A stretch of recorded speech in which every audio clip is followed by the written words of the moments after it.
Hello Internet, and welcome to my live reaction for To Your Eternity, chapter 159. When we last left our heroes, everything ended up resolving itself. There was this weird bit where, Fushi revealed he had copies of the occult club's bodies that I had no idea what that was meant to be about. But they seemed to imply that wasn't going to go anywhere now. And so Fushi went back to the school to try to apologize to everyone for not telling them about the knockers. But he was quickly forgiven in a way that felt kind of anticlimactic, if I'm being honest. With that done, Satoru went, revived Tonari, and also not revived Tonari, but took the knocker out of Tonari, along with taking the knockers out of everyone in the school, going to give them a chance to either return to paradise or find a new way of living. And then everyone gathers at the Yuki estate for a big ol' house party. We see the girls we see the Funa gang sort of telling their story. They were having a lot of fun. They're a fun gang.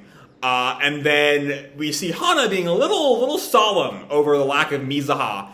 And then she sees Mizuha in the distance, and we learn that whole family has decided to come back to their bodies, thanks to Fushi. And Mizuha is going to try to live her life again. So that will hopefully be very fun. Though again, it does really feel like this era is starting to wrap up, so we'll see what comes of all of this now. So let's dive right on in, chapter 159, Proof of Peace, part 1. And we open with Yuki just humming. Hana notes him from behind her. He's headed towards the shoe locker where he sees some gossip. Did you see? Yeah, I saw. I'm wondering if that's related to the whole incident from the day before, I guess, at this point. Because all of that shit we've been in for all of 2022 was a day in universe. Maybe even an hour in universe, but still. Hana notes him. Oh, you're certainly full of pep this morning, Yuki-kun. Of course, Club President Hana. We made it back alive. And we see Tamaki and Senba join him. Senba saying, made it back alive. Ah, how sweet the sound of those words. And Hana notes them. Morning, Tamaki-kun. Senba-kun. Morning. And then we go all the way back to the photo album that kick-started the whole last arc. So, yesterday I gave that album to Mizuha-senpai again, and she thanked me with a smile. And Hana questions, and your hands just happened to touch? Yep. So you went ahead and asked her out right there? And Yuki just weeps, I couldn't do it, and Hana comforts him, backing up. There. I'm sure you'll get another chance. But she bumps into Mizuha. Who else would it be? Though again, we still sort of never quite resolved the whole thing with Hana and Mizuha during the whole the kiss back in 146. Sorry, a little lost in my thoughts there. So I'm curious if we're going to circle back to that before we move on to a new era, which definitely seems like it's coming soon.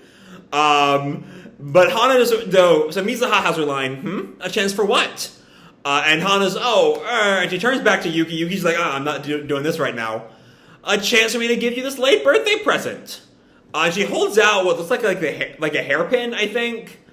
And Mizuha sees it and blushes. Again, setting up that the sort of romantic vibes they had earlier for me. And they have this real sweet hug. Yuki reacts, whoa, no fair, President, no jumping the gun. And then we see Fushi and Aiko are walking by, and Fushi notes this. There have been these we might have seen them throughout the series before, I'm not sure we ever have, these sort of white flashes that feel like counterpoints to the black flashes we get whenever Fushi feels people's pain. He's feeling Mizuha's happiness here. I don't know. Anyway, the two of them were walking with Tonari, and Aiko comments, I'm glad Mizuha-senpai was able to re-enroll so quickly, and Fushi just agrees, yep. And Tonari tells them, looks like Bon handled things with the school. And the three of them and the Funa gang are all at Tana-sensei's office. As Aiko calls in, pardon us, what do you want to talk about, sensei? And Tana sees them, oh, there they are. I asked the Naginata Club about what happened yesterday, but it just doesn't make sense. Is that what they're called? The Naginata Club? Funa did have the Funa Knocker had a Naginata when she killed the Momori Knocker. I didn't know that was their actual fucking club name. I don't know. Anyway, Tana goes on. They say you might be able to explain. And Aiko and Tonari are just like, not sure how to handle this. Oh, should we talk about this, Fushi? But Fushi just says, I think a scary guy attacked him, they fought him. And Tonari's like, this is like kind of incredulous. That's your explanation? But Tana accepts that. So you do know? But that's the same thing they said. And she sort of like whispers to the Funa gang, I'm just going to come out and say it. The police are trying to turn it all into some kind of prank you girls pulled. If they don't get a proper explanation, you may not be allowed to come to school. And Nagisa reacts, even they're going to arrest us? And Saki just cries, no, but we didn't do anything wrong. And Funa just yells, didn't you check the security cameras? And Tana tries to explain to them, they were running at the time, but the data from the time of the incident was completely missing. And all of them, everyone seems to be a little shocked at that. My initial reading of that panel was that they were turning towards Fushi, like, you're hiding things from people again, maybe. But I think it's more just genuine confusion. I'm sure they'll come around to question you at some point. So before they do, you had better get your story straight. And then we have a news report back at the house, at the Aoki house. There we go. Just slipped my mind. And now a follow-up report. We have new information about yesterday's fire and mass hypnosis incident at Minamoto Middle School. According to the police, the security camera footage of the incident was completely wiped. So belief is strengthening that this was a premeditated attack. And we see Bon in the interview hamming it up. Gosh, how terrifying! I wonder who could have done that! It wasn't Bon, like I assumed it was. Messar turns to Sadaru and asks, was that you? And Sadaru just casually responds, yes. And Kai tells him that should prevent it from blowing up. But Hiro's not so sure. Do you think so? I'm not sure simply erasing the camera data is enough. It sounds like the police are going to keep searching until they find the culprits. And Messar comments, yeah, maybe you should have just erased the memories of everybody at the school. You can do that? I think that's someone's line, I'm not sure who. But Messar brings up, he made it so he couldn't move before, didn't he? That doesn't seem so different to me. But Sadaru just tells them, I can do so, but I won't. Interfering with someone's memories damages that person's phi. Okay, that's new information. I don't think we ever really talked about... but we have talked about memories. We haven't talked about the deliberate erasure of memories. But memories was a big thing during the Renril sections. How when Knocker stole Fushi's form, he lost his memories of that person. What does it mean for Fushi that, they're constantly losing memories? When every time they fight a Knocker and a Knocker steals their form, they lose the memories. What does that mean for the state of Fushi's phi? What is the ramifications there? That's something we're thinking about, I think. Kasadaru goes on, that's the same as killing. Which again, given how much... Maybe it doesn't count, because Fushi is not human, and no one's actively getting in there and scrubbing the memories. It's a natural thing that happens when he loses a form. I don't know. But Sadaru just comments, well, I'm sure the old me would have done it. And then the girl from the orphanage, whose name I'm blanking on, just calls for him. Sadaru, we better get going. I'm just going to look up his name again. Look up her name, because I'm blanking on it. Sumika. Sumika was her name, right? Yeah, Sumika. Sumika calls Sadaru, we better get going. Okay. And he runs off with her. They all sort of go off, leaving the Renril trio to sort of watch. And Messar comments, that really is the man in black, huh? And Kai agrees, seems like it. And Sumika, I guess not really knowing what the fuck he's doing with a bunch of adults, just comments, hey Sadaru, who are those shady looking fellas? Your friends? And Sadaru's all quiet, but then the Funa gang sees him, and Funa calls, oh, Sadaru-kun, we need to talk about yesterday. Do you have time right now? And Sadaru just comments, yes. But Sumika's not on board with this. Hey, sorry, we gotta get home. And then the occult club also walks by right then. Oh, occult club, you all come too. We're in a real jam. Funa's just become real outgoing ever since she got resurrected and got involved in a bunch of supernatural bullshit. I love this side of her. Funa, I'm not quite willing to say Funa's my favorite character. Even my favorite character to originate in the modern era. I love Mizuha's too fascinating a character, and Yuki's just too fun for me to like rank her above the two of them. But like Funa's just an utter delight. We stan, what a queen. But Senba, ever the like, lonely nerd. Girls trying to pick us up? How very welcome. But Funa counters, it's not that. And Hana then questions, what's the matter? And Funa tells everyone, they think we're behind that mess yesterday. You didn't come to school yesterday, did you? Help us get our story together. Or no, that's blah, blah, blah, blah, blah, blah, blah. What are my words? My words are, that's actually Nagisa's line, not Funa's. And Funa then turns to Mizuha. You're coming too, right, Mizuha? Weren't you involved with all that knocker stuff? And Mizuha tries to play it off. What an ass here. Huh? I've got a curfew. Like, I'm sorry. You were resurrected yesterday. I think a curfew was the least of your worries. But Funa sort of like, twist the knife there. Do you want Fushikun to get arrested? I don't. And then I guess the boys of the occult club are trying to like bargain with the Funa gang. The seasonal mango parfait. The steak combo. Okay, make it those and you've got yourself a deal. And Saki says, this sucks. Nagisa agrees. But you gotta do what you gotta do. To the family restaurant. Throw it up for food, I guess.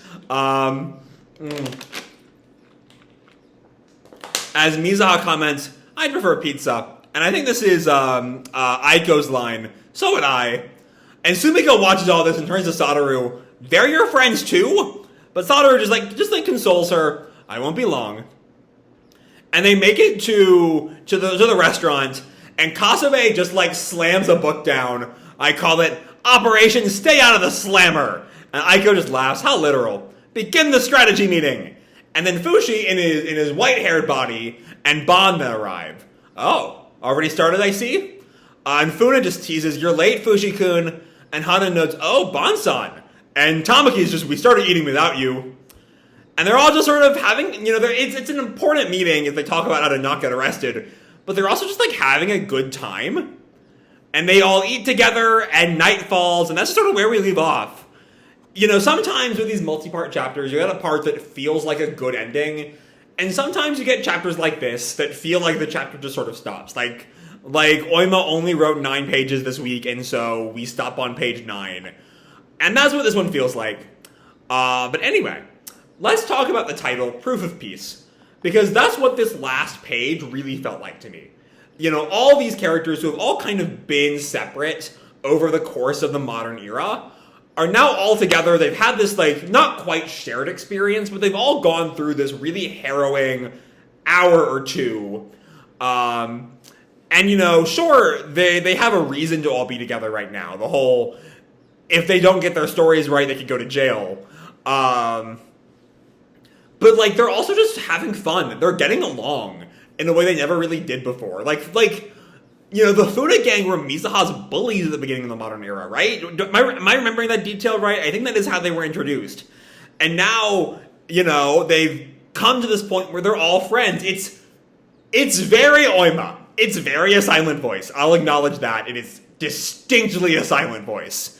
The whole former bullies become friends is peak Yoshitoki Oima. That's her thing. And honestly, that's a fair statement to make of the modern era. It feels like To Your Eternity by way of silent voice, which fits the fact that was how Oima sort of got her fame. But it still is nice to see. These are all fun characters. I enjoy them a lot. And as much as I have my reservations as to how a lot of the drama wrapped itself up over the past couple weeks, both with Papa Mizuha's knocker just killing himself and the whole thing where everyone just sort of ignored the fact that Fushi lied to them for a year, that whole thing, that seemed like the story was really building to something with, you get chapters like this where you see all these characters just having fun and enjoying themselves. And while I'm still not on board with some of those decisions, it's nice. It just feels good, It feels real good. But yeah, we also just see, I feel like the real thing to note in this chapter is the way all these characters are sort of, converging. Which again, because it sort of feels like this era is coming to an end, depending on how long this next time skip is, that might not really lead to much. I will admit though, I've been assuming the series will be working on a kind of time skip akin to the time skip between Act 1 and Act 2, centuries. It might be like 20 years, in which case, the friendships being made here could still matter even without like Fushi Resurrection. They're just all in their early 30s and not, middle schoolers. I don't know. I'm enjoying these characters enough that I hope we're not about to see them go. Because I know not all of these guys, if there is a century-long time skip, will get resurrected. Mizuha, possibly. Yuki, almost certainly, is like a candidate for immortal status. Mizuha, we've never really seen a descendant of Hayase take that kind of role. Even Kahak never did. So, but like, maybe she could. Hana's a possibility. Funa's a possibility. But, like, it's, Saki, Kasabe, Nagisa, Tamaki, and Senba are not coming back if we're going centuries into the future. And so this might be our last chance to really spend time with them, possibly? I don't know. That all remains to be seen, as I've said. But yeah, all in all, there's not that much to really dig into here. Like, there's some things. There's a thing about that Satoru says about interfering with someone's memories damages that person's spy.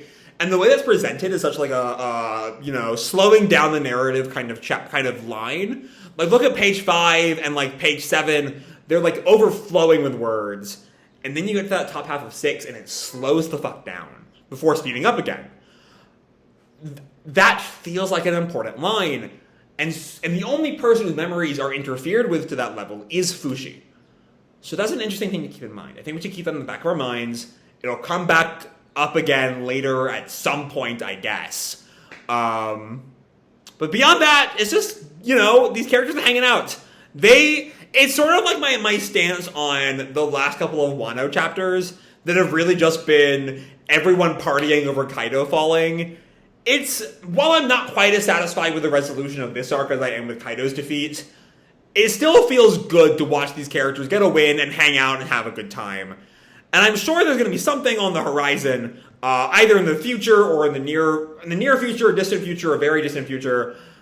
There's going to be something bad on the horizon to make them all miserable again. For now, let's just enjoy this happiness. So with that said, I'm going to leave this video off here. Hope you'll enjoy the chapter and the video itself. If you did, feel free to drop me a like or subscribe or, do whatever makes you happy, And as always, your life is your own, okay? Bye!